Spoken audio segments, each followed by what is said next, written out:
Welcome to a new episode of the Creative Industry Insight podcast. I'm your host, Bobby. Today, we dive into the world of Hitman and we welcome makeup designer Tara Cooper.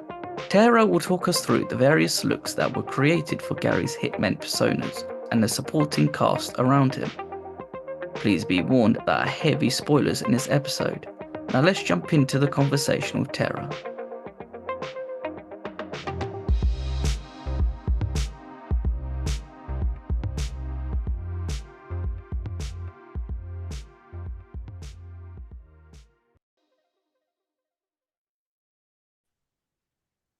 Hi Tara, thank you for joining me today. Hi, how are you? Thanks Good, for having me. thank you, and I'm glad you can. Thank you for making the time to join us and talk about your work on Hitman, which has just hit Netflix now. But the film had a number of premieres and screenings at festivals like Venice, TIFF, and London Film Festival. How have you found the reception to the film? The reception of the film has been incredible. I actually got to go to Venice and to the New York Film Festival. I got to walk the red carpet at Venice. It was just so sick. Um, and totally crazy. And it was mainly because the actors strike. So we could go, and I think that's why we were allowed, but it was really amazing. But yeah, the reception of the film was kind of mind-blowing. I mean, up until I think I've seen it probably 10 times now, but in the theater, I think I've seen it like six times. And up until the sixth time I saw it, there was like an interrupting applause in the middle of the movie for the cell phone scene. And I don't know, whenever you work that hard on something, that's just it's kind of mind-blowing that everybody comes together to just love the cell phone scene between Glenn and Audrey. But yeah, it's kind of crazy because when you're making a film too, you kind of know it's special, but you never really think that it's going to be like I think New York Times had it as one of the best movies of 2024. I think ABC and Good Morning America. There was a couple of lists that it was literally the like one of the top five or whatever movies of the whole year, which is awesome. So it's been great. And then yeah, the festivals. I mean, it's just we were there with a lot of films. Like Poor Things was at Venice with us. And there was a couple of other biggie bigs that were there, and really, like we knocked the socks off of that festival. It was really kind of unbelievable because it wasn't a really big film. It with Rick's films, they always feel like a little indie just because everything is pretty comfortable and we're all just there to just kind of make this awesome thing that we're doing, and it's always totally different. And so yeah, so that was kind of crazy. Yeah, it's been kind of mind-blowing that it has been received so well. I think as a crew member, when you get to walk the red carpet, I know there was the actors strike, but having that opportunity as well, because I spoke to a number of crew members on other films who had that opportunity, and I think you've kind of taken the baton from the actors to walk it, but I guess it's also what a great opportunity and experience to see how it feels when you do those sort of things. Yeah. Just just because the buzz is always so different, and it's just people are sort of excited to be Well, there as well. and it's what's so cool is that when you like get yourself hyped up about something and you get there and you're like, oh, it's not as big as I thought it was gonna be. No, you get there and you're like, whoa. So totally crazy. But just the red carpet itself was huge, and they have, all the Cartier Armani and all of the big stuff all over the place. And what's crazy is because they didn't have the actors there to show off all the Cartier and Armani and all of the funders stuff. They had a bunch of like Italian models and influencers from all over the country coming in, and I feel like we had allotted an hour time to walk the carpet, and for 45 minutes, it was all these models we've never seen before, like coming out in like evening gowns and jewels and stuff. And I noticed a few of them at the parties, like the pre-parties, and I was like, these must be Glenn's friends. Like it was just like they're just all these really beautiful people. And then they go across, and then when you look up Hitman Venice, you can find a whole database of all these like little modeling people that you've never seen before. And then they let, the crew come out for like 2 to 5 minutes tops. And then Rick and our producer Mike Blizzard had the rest of the 10 or 15 minutes or whatever. But that was really that was really funny to me. I had no idea that it worked that way. So anyway, Think it's funny as well if you see those people, you're like, you know what? I don't remember those guys working with us on the shoot. Who are they? she's pretty enough to be in the movie. What where did she come from? Yeah, what's going on here? Yeah. But that's still quite funny as well, just that idea of it all and the fanfare of like premieres as well. It always makes me chuckle. But then also when it's like for certain films or shows where they sort of like I wouldn't like they build a whole area around the entrance of the cinema, and you're like, wow, this is so cool. Like they've kind of recreated something that we had on set a year ago or however Mhm. long. Yeah. Well, it was just the Lido in Venice is where they have the festival at. And I mean, we have, I live in Austin, and so we have South by Southwest, which definitely encompasses like our entire city, where they build crazy fronts for restaurants and pubs and whatever, and they recreate these things from these movies, and they did like Westworld. They did a whole city that was Westworld here and all kinds of things when that was a big deal. And Venice kind of felt like it just, it just takes it all over as it should. I mean, it's such a legit film festival, and it's definitely so fancy. It has its own sort of like vibe to it as well, compared to something like Cannes, for example. I always feel like Cannes is kind of like um the most fanciest one out of all of them Yes. potentially. Yeah. But back to the project itself. How did the project come about for you and what made you want to take it on? So the project came about, was first talked about it in December 2021. I do Merrily We Roll Along. I do that, the movie that Richard Linklater is the director I'm talking about. It's kind of like Boyhood, so we're going to be shooting this Sondheim musical every I guess like every 1 to 4 years for like the next, I think we've got 16 years left. And we were wrapping that up, and basically the producer for that is a producer for Hitman and is the producer for most of the Linklater stuff now. He, we were walking like from catering or something, and he just looked over. He's like, "Hey, I think we're gonna do this film in Houston, and it's got a lot of disguises and like undercover work stuff, and lots of wigs and makeup and things like that." And he's like, "Would you be interested?" And I was like, "Yes." And then and that was it. Then we like kept on with our on our way, and then I sat there and I was like, "Whoa, that sounds amazing." Like, I hope they actually call me for this. That's so cool. And like, it's such a Rolls Royce thing for like a wig and makeup person, really. I've done a lot of disguise stuff for other like smaller films, and a lot of my job is like making people look like very, very different characters from themselves or within like a theater piece or whatever.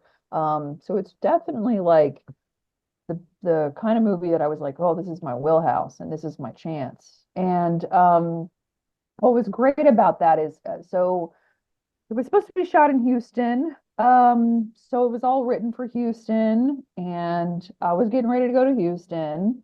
And then, and we'll talk more about that when we talk about characters. But then something happened, and it was no longer going to be happening in Houston. And so There was talk about it moving to New Orleans, which is where we ended up shooting it. But there was a hiatus for about 2 or 3 months, to the point where I didn't, well, probably 2 months, because I didn't think it was going to come back.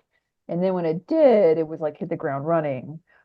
But what was the most amazing for me in this is that during that little period of time where I didn't think it was going to happen, I was talking at a symposium for one of my professors was retiring from University of Texas. And it was me and it was my professor who I helped him edit the theatrical makeup textbook that he wrote. And it was another artist doing a like zombie demo that also worked on the book. And his name is Matthew Mungle. And he's like not just like an amazing special effects makeup artist, but like up there with like Dick Smith and what's his face, the guy who did Gremlins and all of that, Rick Rick Baker. Baker and all of these things, right? He's like that level. Like he did everything from like Interview with a Vampire to Dr. Dolittle. He does all the Glenn Close stuff now, everything.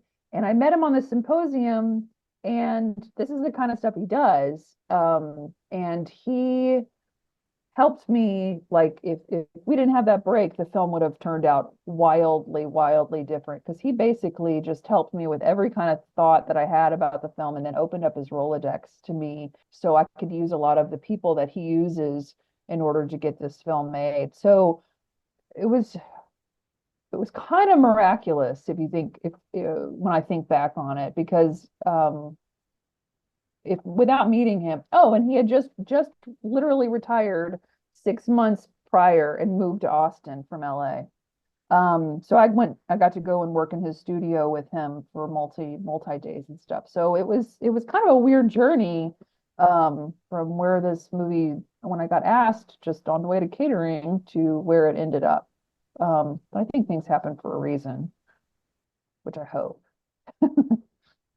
Well, again, it's like going back to just the beginning. It's like the conversations early on, be like, if you're interested in something like this, sometimes I guess it's always a question that like somebody sort of poses to you more, and you're just like, yeah, I'll do it. And you're like, I wonder if it will come off. Who knows? Maybe it was just something that somebody says in passing, and then you get so caught up in what you're doing that you kind of get forgotten about it. But Yeah, then, oh, oh, go sorry, on. go ahead. Sorry. No, go ahead. I'm just saying, like you learn in this industry that you don't believe it until you see it. Like, I mean, I've even had a big film that I was supposed to work on cancel 3 days before we were supposed to start shooting. All prep was mostly done. Things had been ordered, everything, and it was 3 days before shooting. So you never know. I mean, I definitely was like, oh, that's amazing, but is that actually gonna happen? Probably not. So don't get your hopes too high up, you know? Yeah. Again, but like something like that is just mental. If you told that to someone in a normal job in like business, that their project was about to go live in 3 days after all that hard work and it just went away, I don't think Mhm. people would believe you, or they'd be a bit like, what on earth? How can people operate in that sort of way? Well, I think that's like film. I think the people that end up doing bigger and bigger films, I feel like a lot of the people that can't live that way get whittled out, because it's like a rodeo or something. Like you finally have like gotten on the bull, but you got immediately kicked off, like no records will be broken today. The ball didn't even start. No, exactly. He passed out dead, and you were really excited about writing Yeah, him. yeah, exactly. It's just like, oh, okay. But then also when you have those chance meetings with people and then the assistants that kind of help with you along the way, again, that is something like you can never explain to someone these chance meetings. There's no science behind it. There's no rhyme or reason. It just happens, and then it's just wow. And then to be able to have access to a Rolodex and work in their studio as well, that must have been a crazy experience as well. Just to be like, wow, like as you mentioned, like the film could have been completely different if you didn't have Yeah. that experience beforehand. I mean, even down to I really don't like computers. I mean, you have to use them, but I don't like them. I'm pretty analog. And I was going to do hand drawings of most everything and do them in like layers, but all analog, like tracing paper and drawing over, because that's my go-to because I like drawing, make it enjoyable. And instead I did all the renderings, which I think there were about 40 at the end of it. They were all in Photoshop, and it was all because Matthew Mungle was like, this time you really need to use your computer. So, yeah, so incredibly helpful. The guy really, I mean, I can't even tell you how much that guy helped me. It was an Yeah. incredible experience. I cannot believe it still.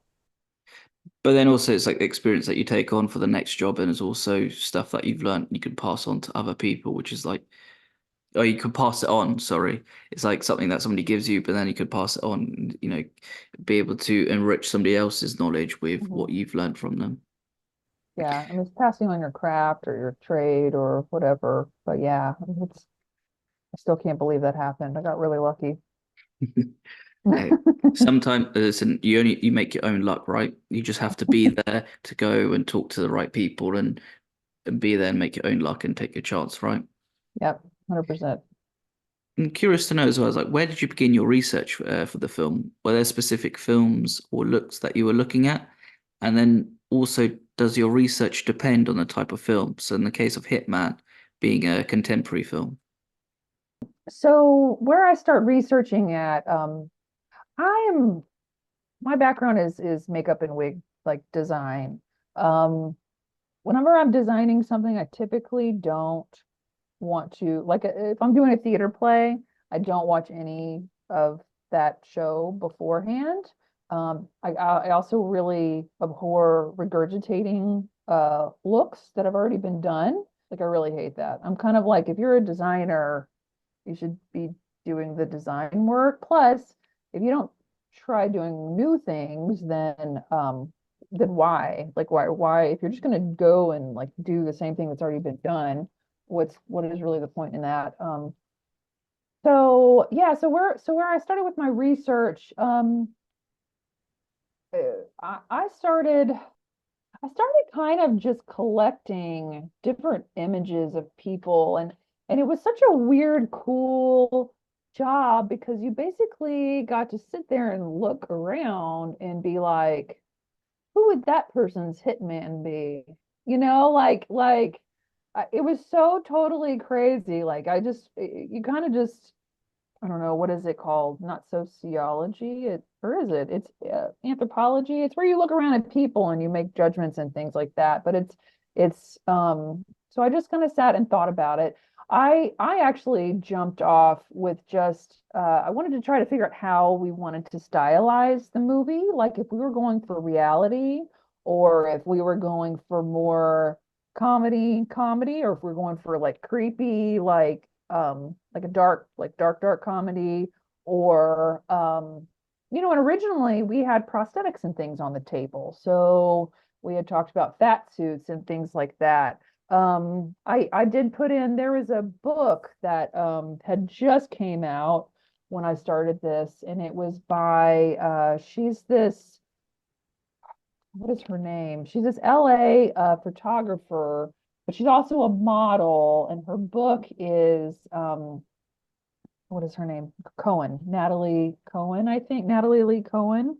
Um, and she basically did this book right when I had started, and she dresses herself up almost in like a Cindy Sherman sort of way. She dresses herself up into all of these different characters.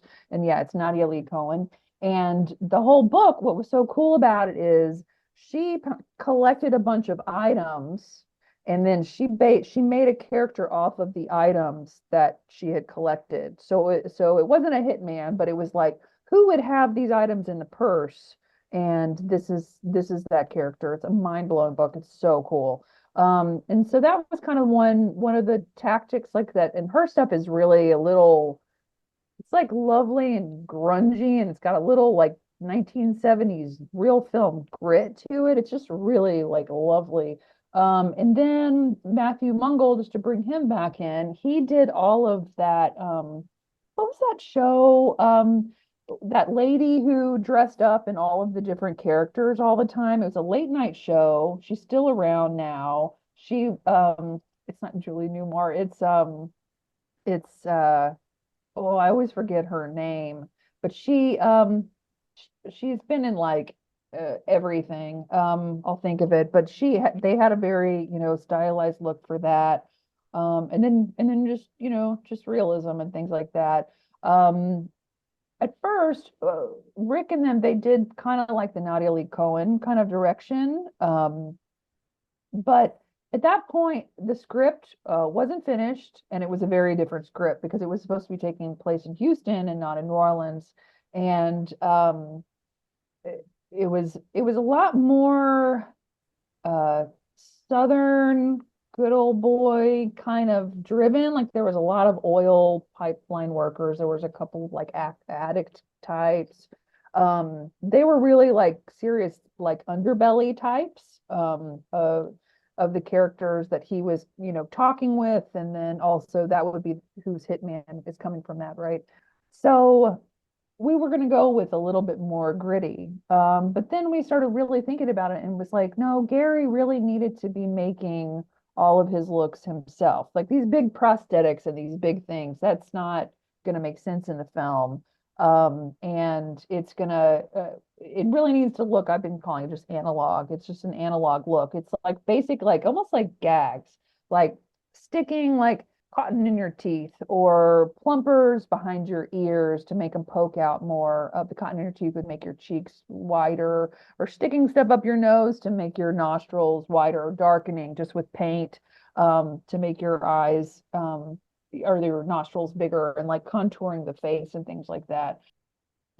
So I kind of love that because I that's my favorite thing about doing like theater and things like that, is that's the kind of stuff that we can afford to do normally, and it's kind of fun to do things remarkably simply in my mind. I get really sick and tired of everything looking so polished, uh, like fake noses and fake, like everything is, it just can't be like there's no I, I don't know, novelty to it, I guess. Like I don't know. Again, I'm kind of a Luddite. I really don't like technology. I like things being a little bit more basic. But yeah, so then when I started thinking that, it really did drive me more in that direction. Like what are all of the possibilities? What are all of the things that we could do to Glenn in order to make Glenn not look like Hottie Glenn that we know? And so yeah, so that's where a lot of the research came from. It just came from this style that we kind of chose, and then from then on, it was like us just spitballing things, and I would come up with some character ideas. Glenn had the most ideas, and his ideas are all. I mean, the guy, it's incredible. Rick had a lot of ideas, but Rick really, what he I feel like what he mostly did was he kind of reined us in. It was a lot of like, oh, I like that, or oh, here's something to think about. Like he would give us like little prompts to think about whenever we talked next time, and we talked, I think, probably a half a dozen times or so throughout of it, once or twice when it was supposed to be written in Houston, and then the rest when it was in New Orleans. So does that make sense? I'm sorry, that was wordy. No, it's fine. Don't honestly. It's Okay. don't honestly don't worry. I just find the whole sort of research part of filmmaking like probably the most interesting part, just because there's so each person, each guest that I've spoken to, have their own way of creating their craft and looking at what they want to look at or how they do things. I think hearing about sitting there watching people what their hitman would be like is such a different way to how somebody else would do things. And it's also really sort of fascinating to think how your mind can go from one place to another when you're looking at certain people, because you are in the film following, an average guy who's just a teacher and works for the police department part time. So Yeah. like how would that work? How would it work if you saw someone who was trying to pretend like that? And then also when you have the work of Nadia Lee Cohen, um, Mhm. I think the book is Hello, My Name Is, Yeah. and I've got it up open and kind of looking at it. It's just so fascinating as a project to look at because you just it's quite funny. Isn't it mind blowing? And it's all her. And the artist I actually looked up because like the makeups and stuff are perfectly odd and real and not real all at the same time. I like love that book so much. It's so cool.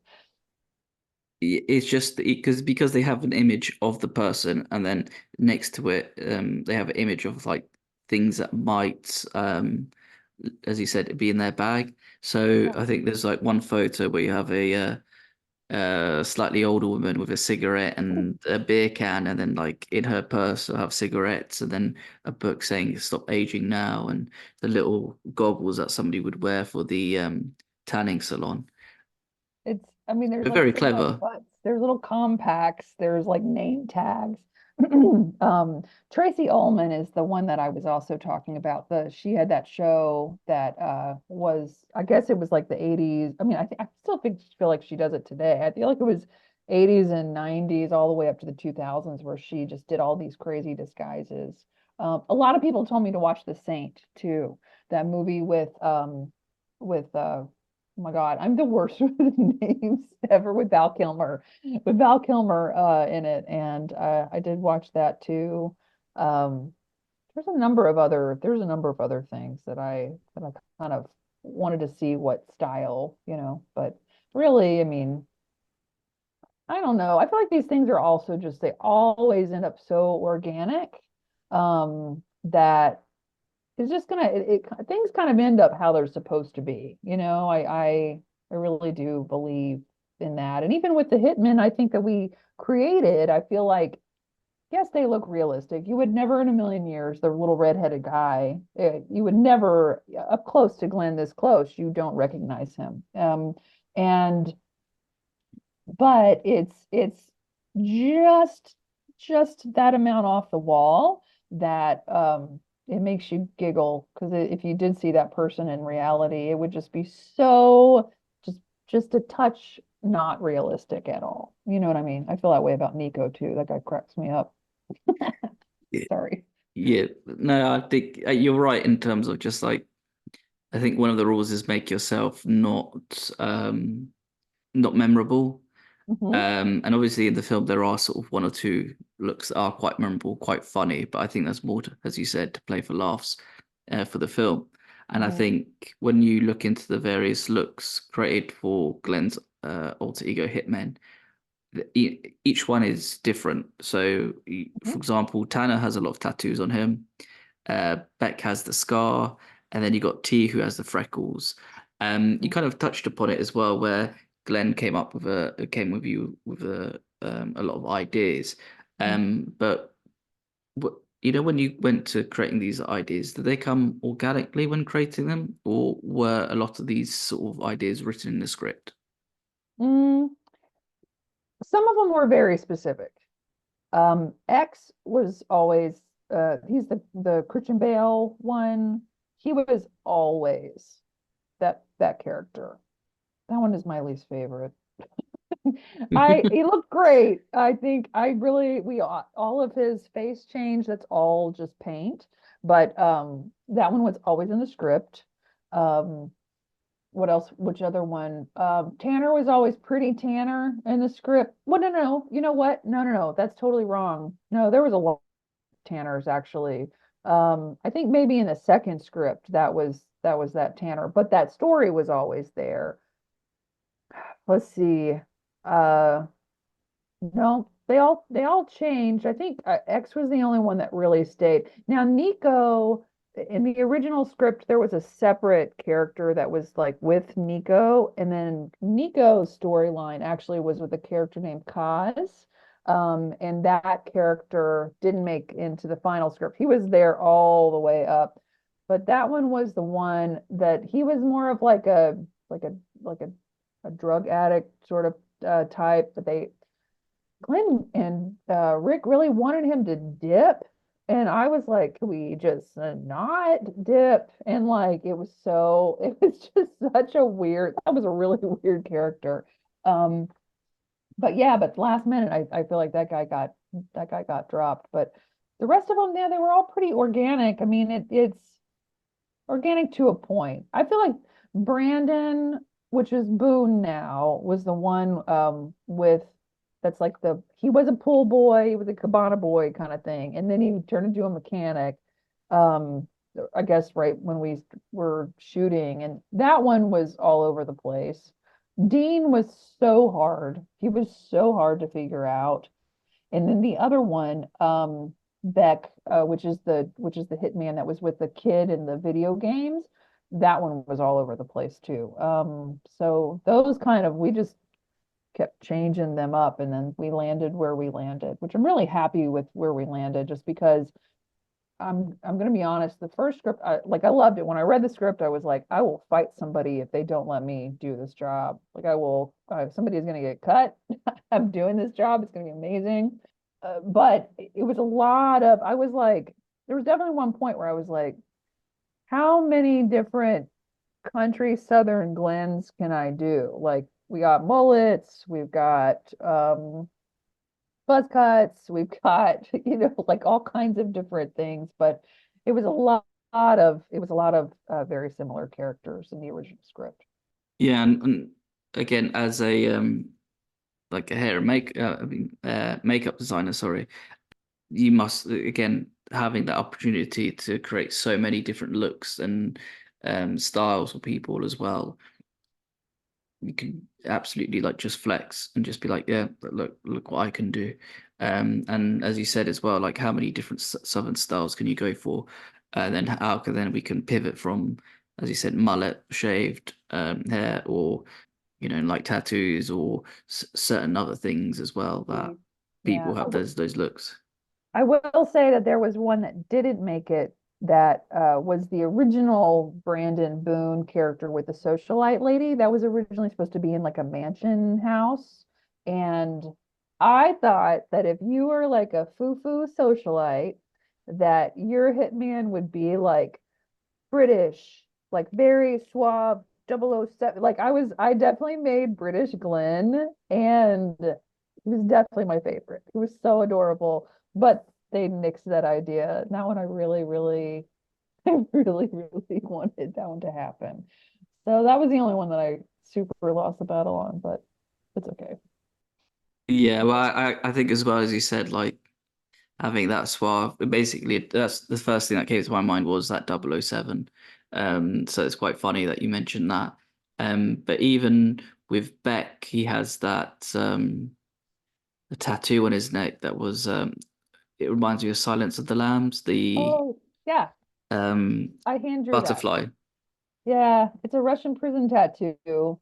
And Beck did, that was the only one that really we just kind of came up with last minute because the schedule had to be made around a lot of Glenn's facial hair, like he had these double looks for Gary and Ron, and these character days we had to smush in between all of these, and so you can't really glue. Also, a lot of times we would do a character and then he'd have to go back to Gary or Ron for the rest of the day.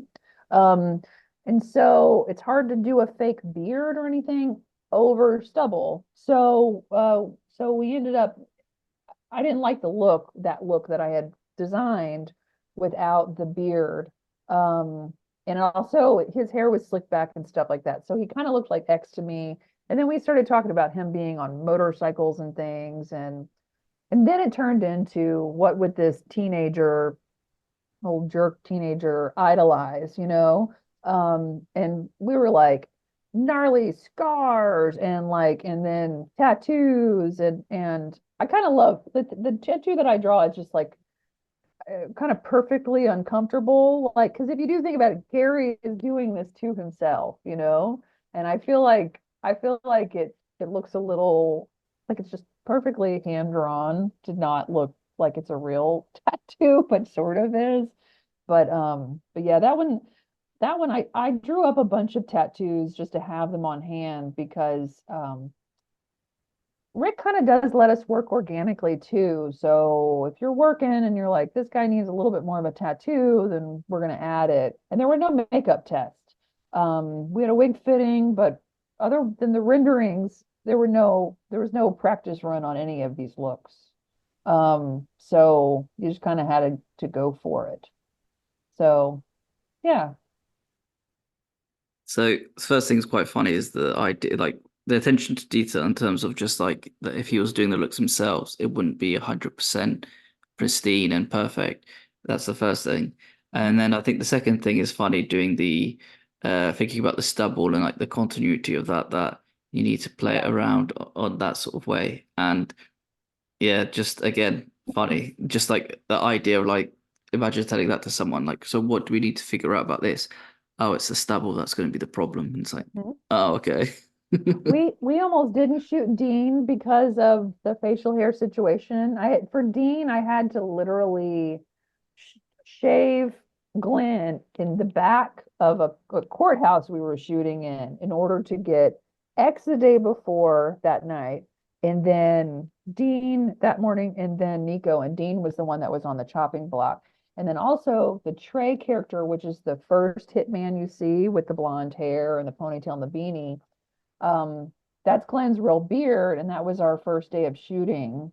And I had been contacted repeatedly by the producers and some of the investors about being like, so we don't like Glenn's beard. He can't have a beard for the movie. And I'm like, and so I would write them paragraphs of like, well, if you want to have any beards in the movie, we have to start with beards on day one, because otherwise we're not going to be able to do any of these. And like everything. And then so it's funny. So even if you look at some of Glenn's like marketing stuff that he did for other things right before we started shooting Hitman, he's got this beard on that just I was so happy he was able to keep it.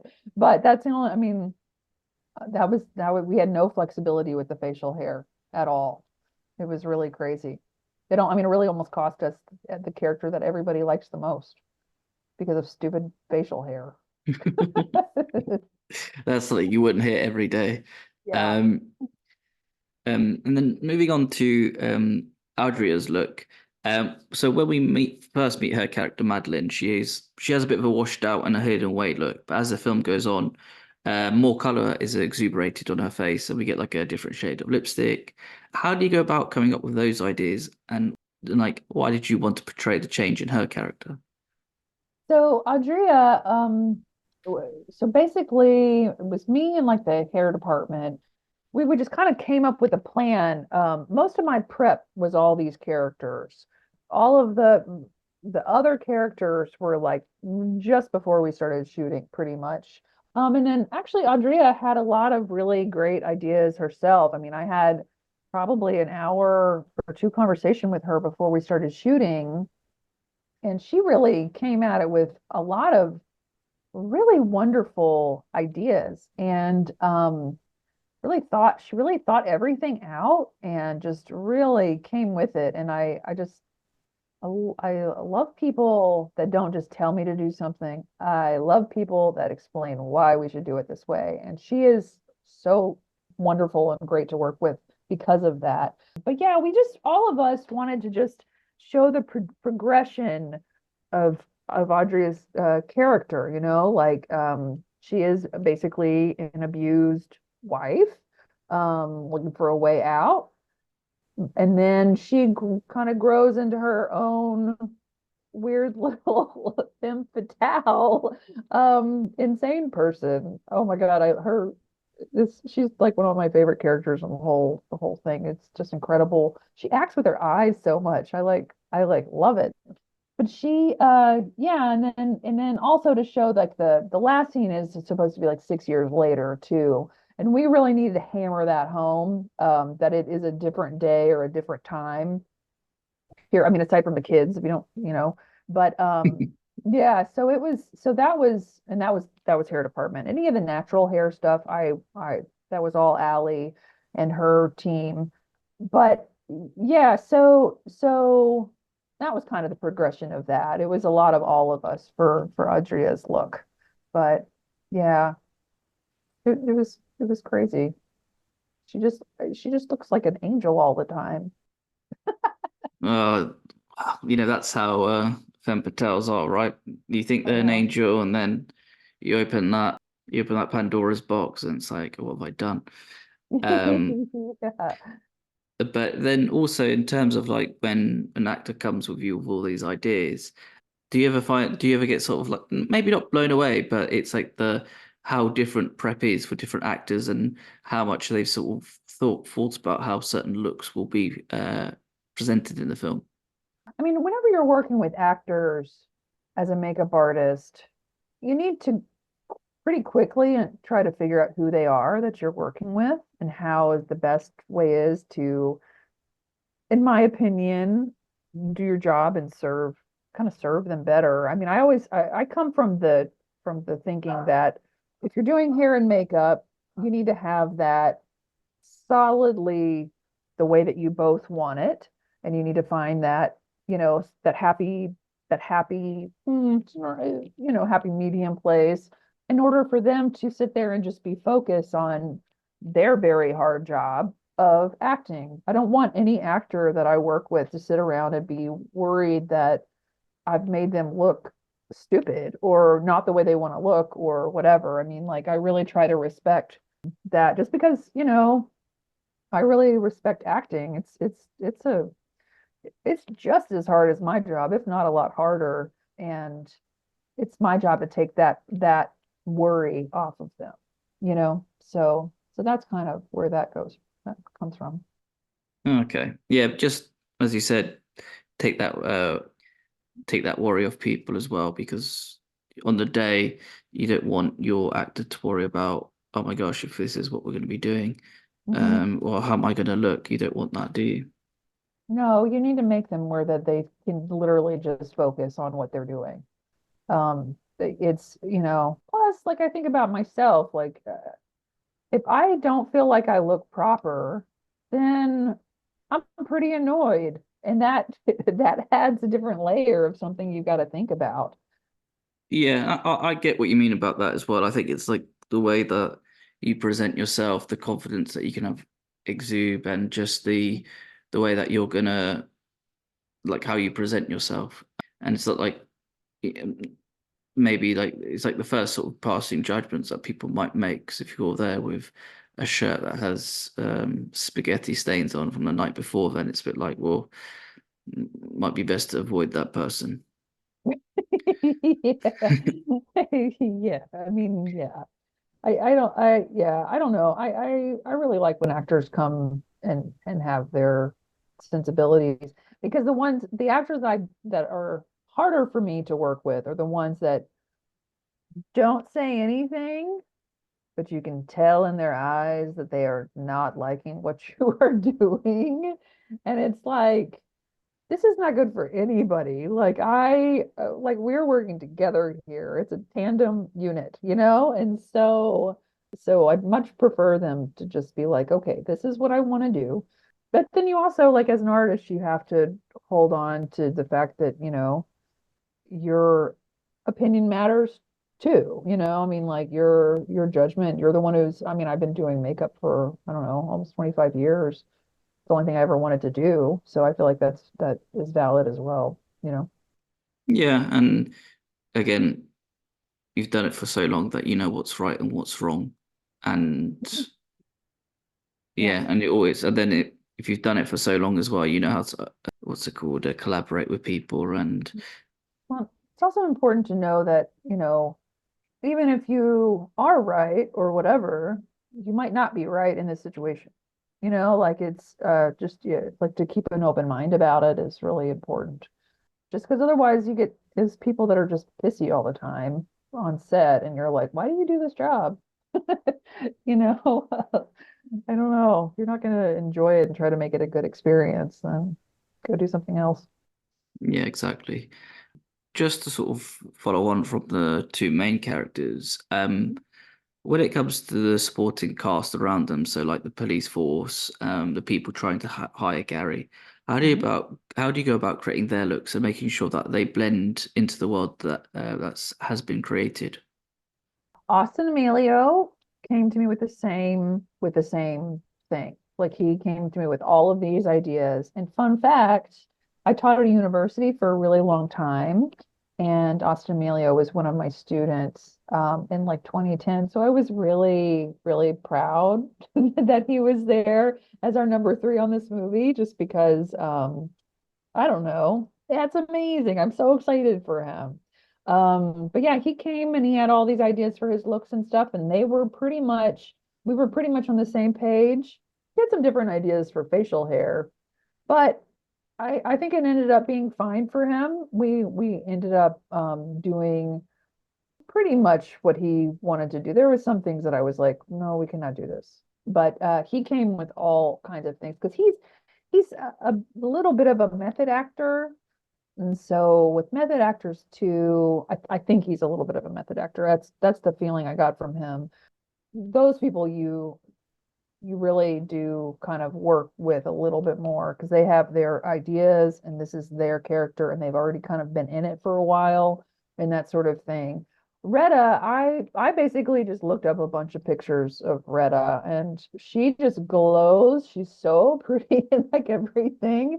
And I just talked with her about basically what out of the pictures and all of that that I chose for her, which one she liked the best. And what's funny is all the ones that I like the best are actually when Retta did her own makeup.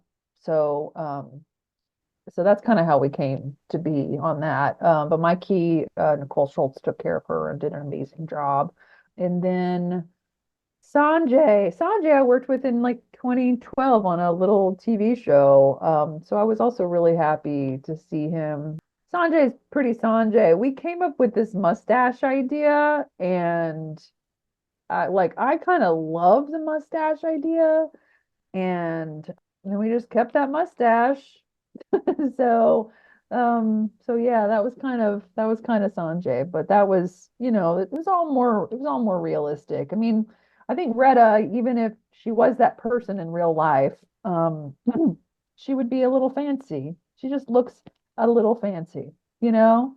And yeah, and Austin, he's going to be a little rough around the edges as that character.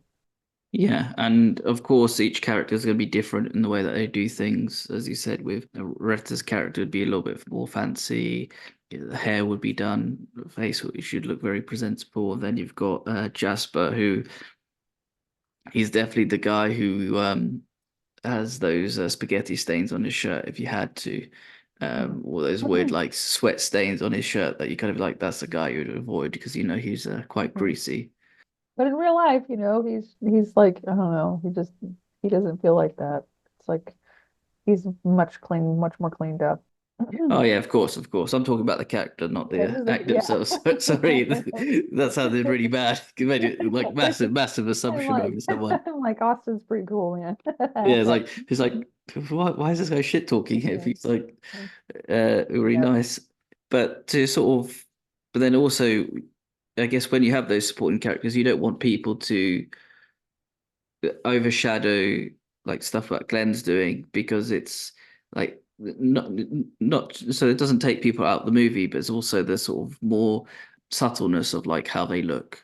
That they're not supposed to be memorable. They're Mhm. sort of blending in as they're on surveillance and not trying to get caught.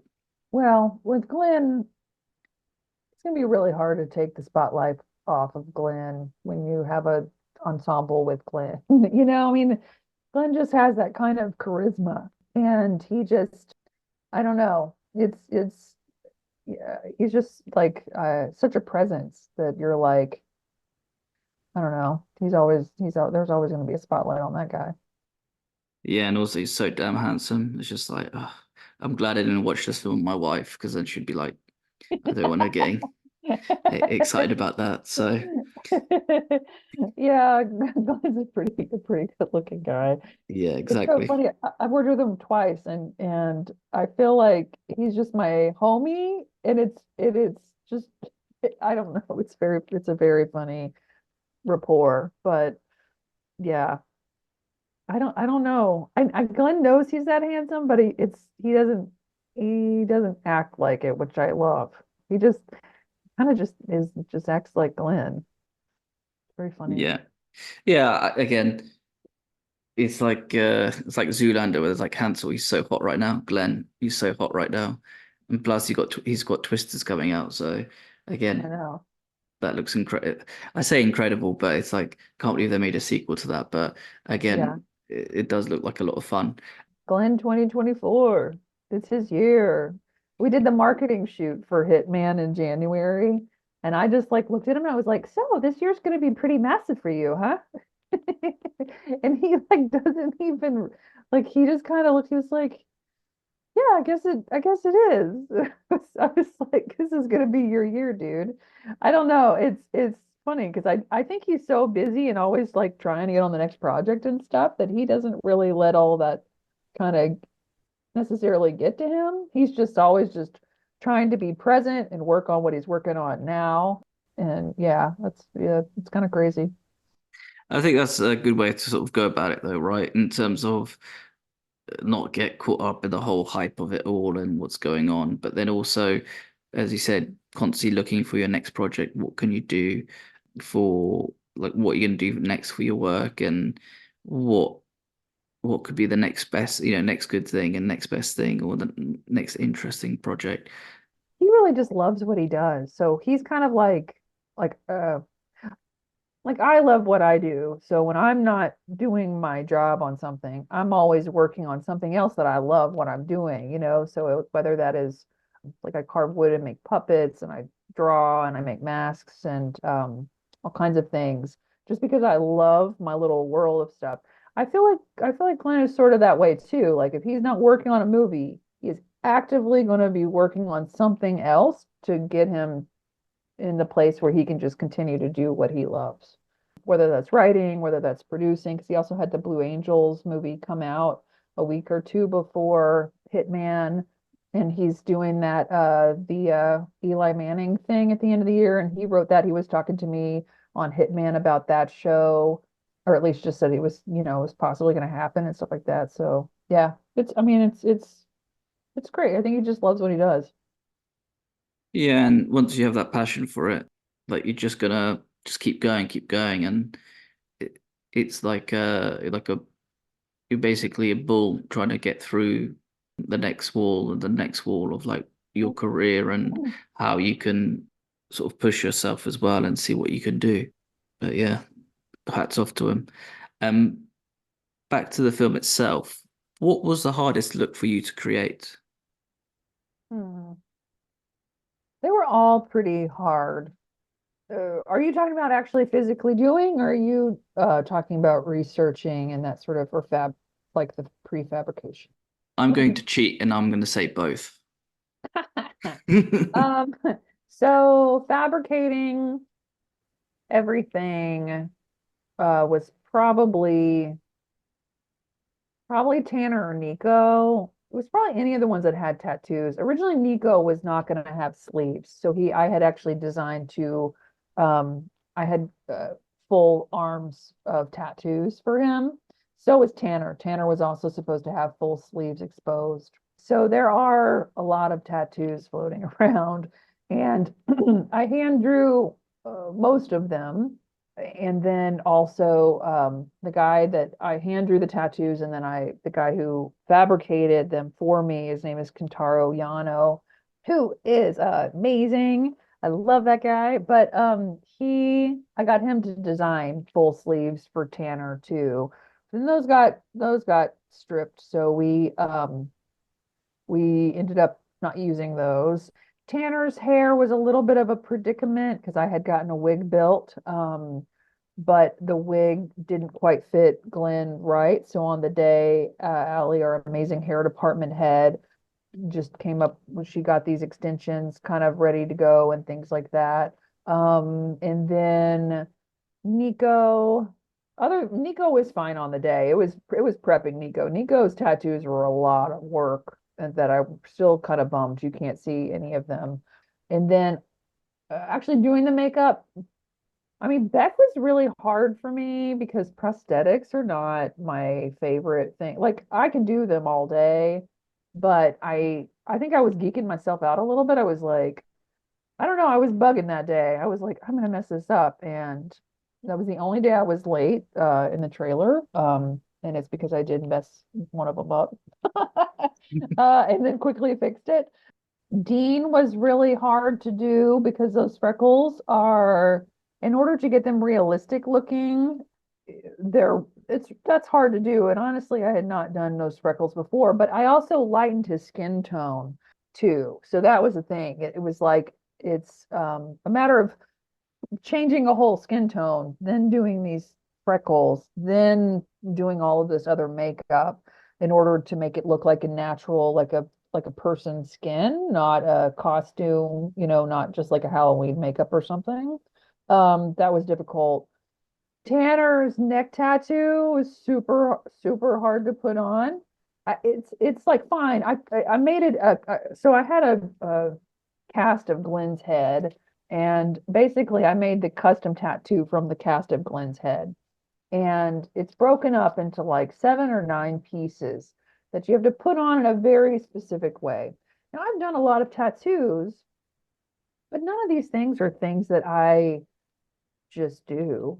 And so, and tattoos, those fake tattoos are hard to get off. So if you mess that up, it will ruin your day.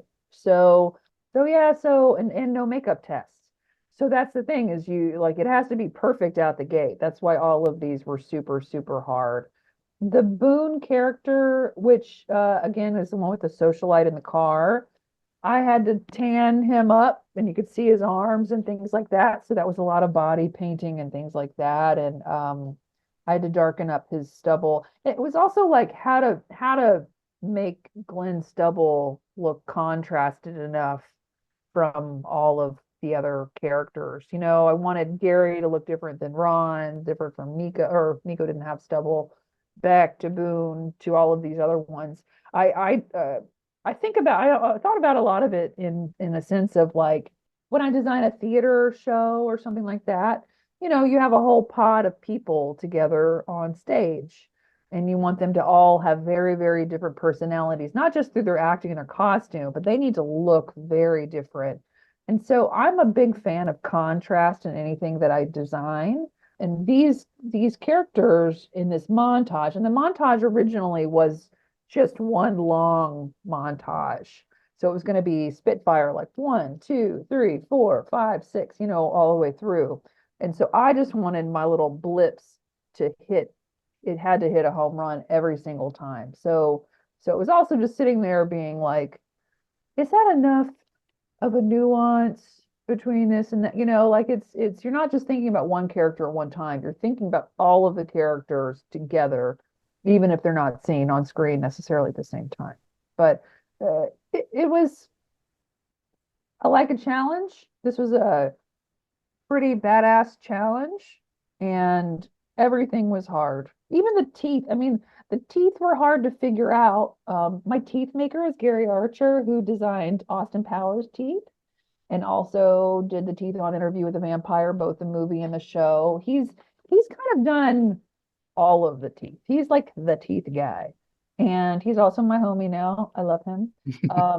But we talked about teeth extensively. We probably had 20 plus conversations, if not more than that, about, oh, what could we do? Short teeth, long teeth, gap teeth. We did a gap tooth. Glenn looks so stupid. I have this picture, and I was like, we cannot make this like Dumb and Dumber movie. Like so those got totally nixed. Also, like some of the teeth got switched on the day. Like Trey was supposed to have Tanner's teeth and that sort of thing, but so many teeth conversations. I mean, I didn't even realize like Nico's little silver teeth is steel teeth. That's an Eastern European thing that I knew, but it's one of those things you subconsciously know, but you don't think about it because you're not thinking about teeth all the time. And also, he helped me decide when we were going to use these plumpers, which is what makes Nico look like he's got food saving up for the winter, like a chipmunk. That's why he's like very bulgy in the face. I thought it was really funny. I think I guess like each look was had its own complications and issues to come up with, which make it difficult. I guess there's also like picking your favorite child who's your favorite is probably who's your hardest. It's probably like they're all different in their own ways. Hmm. Yeah, my favorite. I don't know. Selfishly, it's probably Tanner because I really love you can see all my drawings on him. Like I hand drew all of his like laser death bear, Doberman, and American flag tattoo, and all of his hand tattoos are like old drawings of mine. Like there's an armadillo skull, and the other one had it was some sort of symbol or something. But personally, that was my favorite because I was like, look, everybody in the world might be able to see one of my drawings. Like it's very cool. And I love that drawing. I thought it was really sick. And then Dean, just because Dean makes me giggle, and we didn't know what he was gonna really, really turn out, but his parents and his assistant didn't recognize him, and I couldn't stop geeking out that I was just like all I was cheesing all morning long when we shot that. Plus, Richard Robichaux, the actor that was acting with him, is also he used to teach with me at the university that I taught at, and I've known him for a million years. So it was also just kind of cool. But then I love Boone because Boone's teeth are kind of based off of Tom Hardy's teeth before he got them fixed. It's like so awful to say, but it's like it's kind of like when he reveals them in the scene, he kind of like does this thing where you can see his teeth after a second, and it's like, ooh, I got a secret teeth. Like I love those teeth so much. Anyway, but I don't know. They're all cool. And then just Gary. I mean, Glenn got a he wasn't he's never methody, but he was definitely Gary when he sat in the chair when we were getting him ready for Gary. And he was definitely Ron sitting in the chair when we were getting ready for Ron. But Gary, I love Gary. Gary is like well, just a deer. He's like a deer of a character. It's really sweet. So yeah, they're all my favorite for different reasons. But yeah, No, again, I guess again, how would you choose if you each one has their own little nuances, especially when you add to it and when they come out on screen, just how people look. But even, you could have your selfish reasons why you like it, people seeing your drawings or just how it kind of turned out on screen of how the conception of going from the idea of going from page to screen as mhm. well. I've just got two more questions. With my penultimate question, what would you say was the most important piece of kit for you on the shoot? Piece of kit. That would be my key makeup lady. She's been my assistant for a decade, and I really couldn't have done this job without her. So she's not in my kit, but she is in my kit. Like, yeah, that her name's Nicole Schultz, and she's just like, I couldn't have done this without her. And as far as just like a makeup piece goes, or like something like that, I don't know. I guess it would be my shaver. I just there's a lot of facial hair to deal with on this. Um, yeah, I mean it's yeah. I don't know. But yeah, it would I mean really to answer the question weirdly, it would just be my key that I brought with me. She really is Okay. like I don't know what I would do without her on most jobs.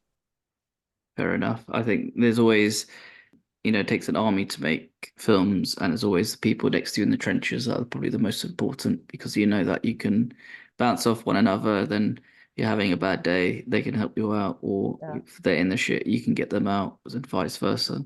Yeah, I Um, suffer with a lot of anxiety and again it's just because I'm a perfectionist and so aside from her being like an amazingly talented artist, she knows like how to deal with me when I'm flipping out. And it's not even flipping out. She just like she just knows like, okay, Tara needs this right. Like I don't even know how she knows. She's just like, okay, we'll just she just calms me down. Like I just know things are gonna be okay if my homegirl is hanging, you know, and so and like even just down to like holding my mirror for me because I need to touch up because I do makeup out of a mirror because generally on screen or whatever you're at a distance, and so I like to see what the makeup is looking like from a distance versus like me just up in somebody's grill like doing it.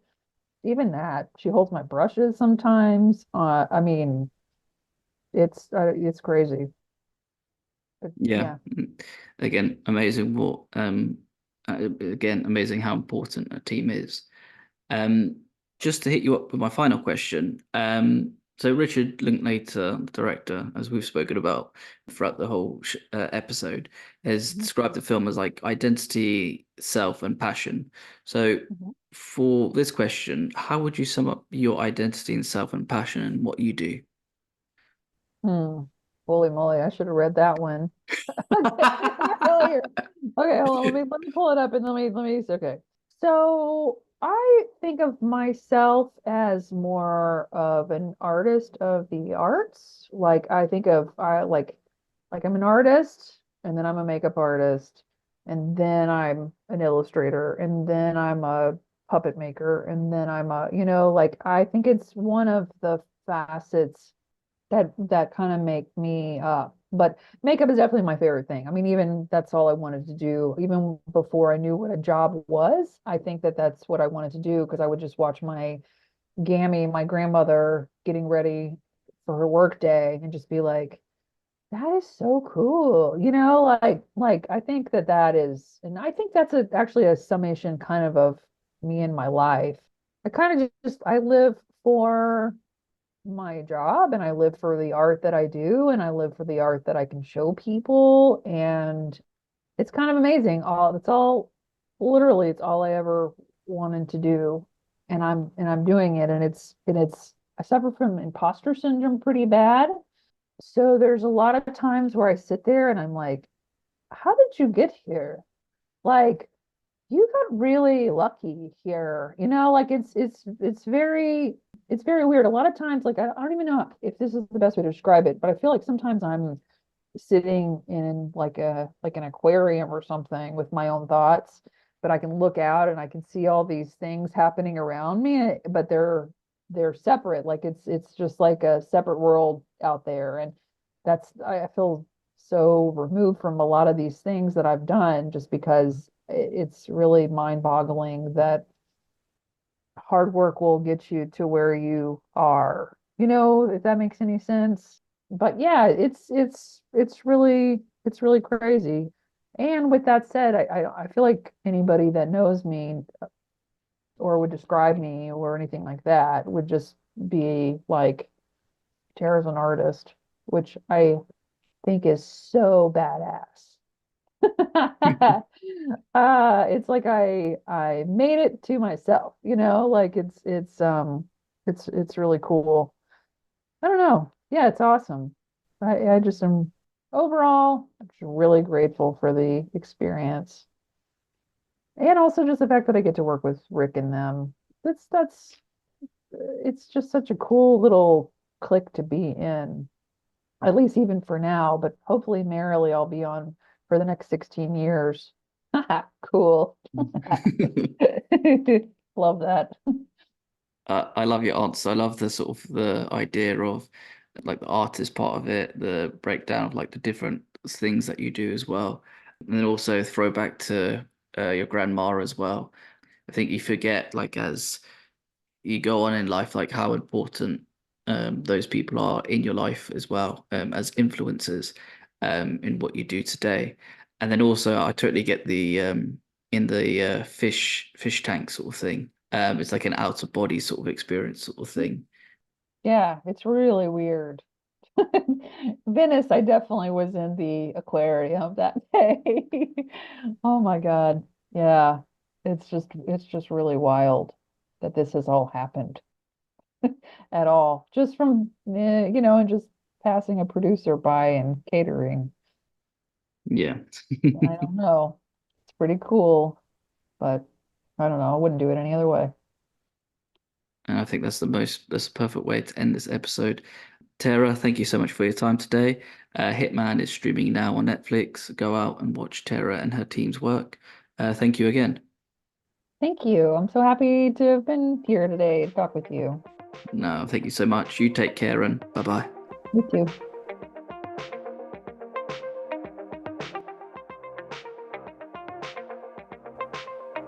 Thank you for listening. Please subscribe, rate, and review this podcast.